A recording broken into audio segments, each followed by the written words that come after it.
Gwalong malaka runwang malaka changdar malaka tiang malaka ta no kon dia neti na male mal mo gwalong mala wim bum bum mala nor bai mala nor bil no che nor bai mala nor bil mala ga diele mala wonu to bombom kan nyema na kena bombom division 20 biba che ner ka mala mo gwalong gwa dia la kon te yentin lawo ba barar ka gwa dung ti de ma chabe jain live barar ka kuidu ne dia la kon dia ka social media tin chianga ja ka miti ni wo gore je wo ba ya moy ka ba ya briba ma ba barar ka min chi alen wo chi tore daran ka gwa dung ti nan ma worun karun wang kor na chi tore lo ka ka ne tin ko ne chal ke de ni jane kana ga nore ala kuma janga min nyen ka nore kor na chi alen manan barar ko yen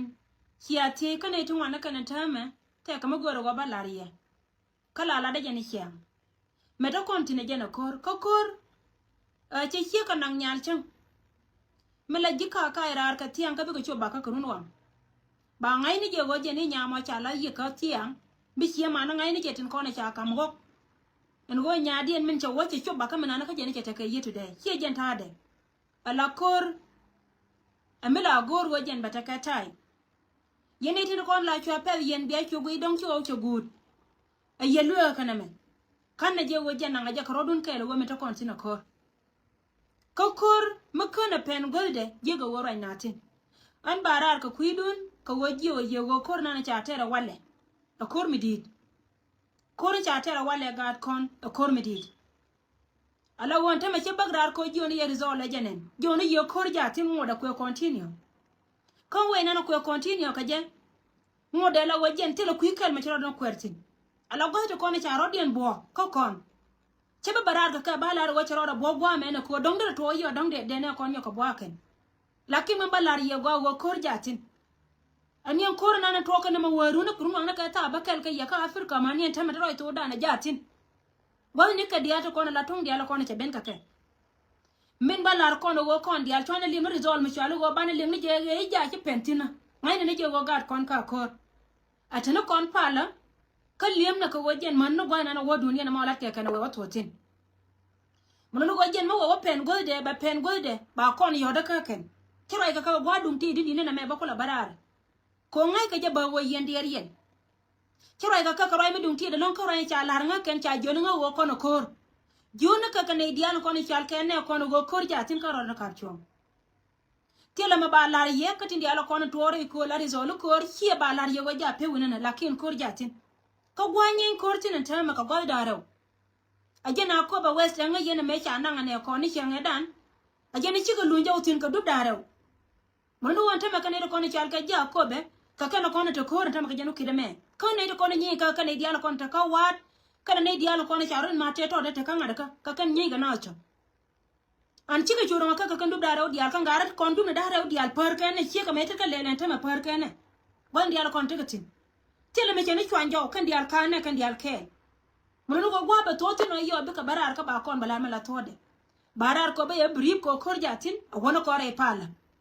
mun go jen poine na me jen to de jen go jen ba ka kutu kan go jen poine de gurjon be jere lo ka ajen wo ba ka kutu be chwa dore lo poreba kan go jen poine gurjon bishia mana je chonga yo jen teram do jo kan dial cha mol ken to pinga teram ka bro do jo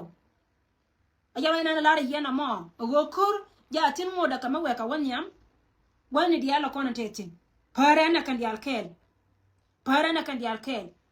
an chong ne bum kel kan e kon mi jin siang mati gwar mati tin yena mol ko pin wo jono ko ne la wona ne do ba ma alebe ki gwa ke chop ko wajen panken ti ga taro din tup ci gwa ci ko ci gar taro din tup ajara ina na balar kono na mo yene dialo kon mi cin kan lunyira liya banga mana do ci tulu can ka dora shaje liya banga mana go ci dora ke pen golde so chora pes ko chora je gujo go don ci tono go la bara ante ma ko ne ane je ka mi sino kono kwari sip ko ye especially ne tindit chora je kan ko jen bi chunga liunu yen chora je kan ko bi chunga liunu yen ka bana loy dun ka be je bom kanga yene je go won kor jatin ka gar kun ka wan kur chejen ka bana loy dun bom gwan dial kon tin ala roi nana chala de ken menan agwa to nana raja kakatin chala ra ken George agwa ba la ri ma ba ta agwa kon cha ko da chi gwa chu go bi wuli kan e wut jen chala ra go jen point na chi gwa chu agwa bi wuli kan e wut gwa ya da ne liep ka ken jen me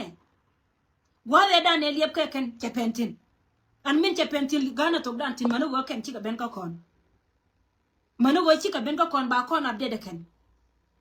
so bomne tek tek kam bum ke tek kan dial chamol yen ya pin bor char chamol ke ya pin an ma be bor char bowa ko de la ko we donc ke ba bone bor char ajen to de na me ken go jen poinde bana la kwan ken kan jang forever ajen to de na me ajen to de na me manu go jen na la re wana pala na kuchen amana na kuira de na me wana pala kon dial so roi me jen na do ngaral go liam ne manu go cha kon kam pull update ene kon barar ka yendi al kata ka ngas okay ngan ta ka ngas go jen poinde siga lo ka bari na ka jok kan bari na kon joga ken ala to ka do la beje la bume ala to ka do la bume nga be je go ga lo ka cha bu jo na ka pam ko pam ci chuktin la cho bang man nang ni la cho be ban na jitin kan cha be pim na ka pam kan ba pim na ga janga pam ken ta ka ngas ka kunyal wo be la na mo go ni kon ya la kon to kon tin tana ka ngas ko mo la cha ya pinya ga lo ko ci ga lo ko mo la be go ko jen ba jogo de ga janga ko mi nan ta wana mo jena ya ci woni rodien to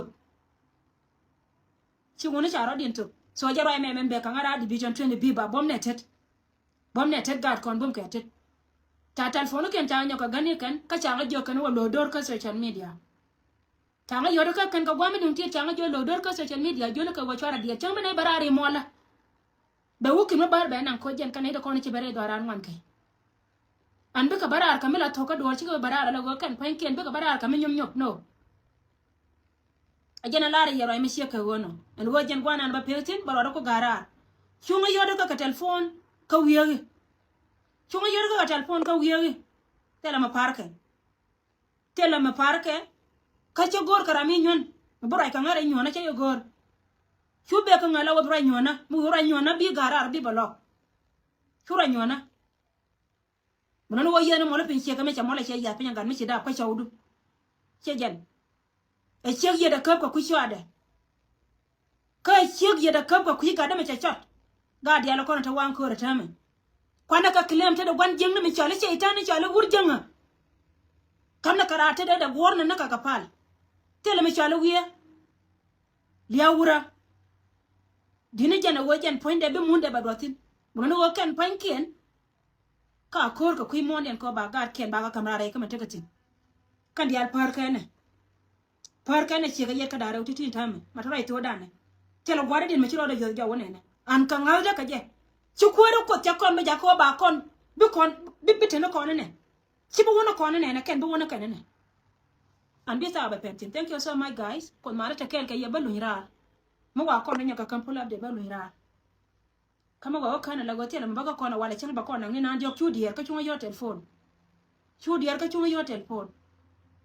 ke dutina la go kan panken ba chuma na gwa na wako wato tin talara go bine wato tin gwa bine wato tin an bi ay report wolen ka kanja gwa bi ko wato tin cha lar kona ken go bana report wolen ka kanja ani thank you so much ko mala take care kanya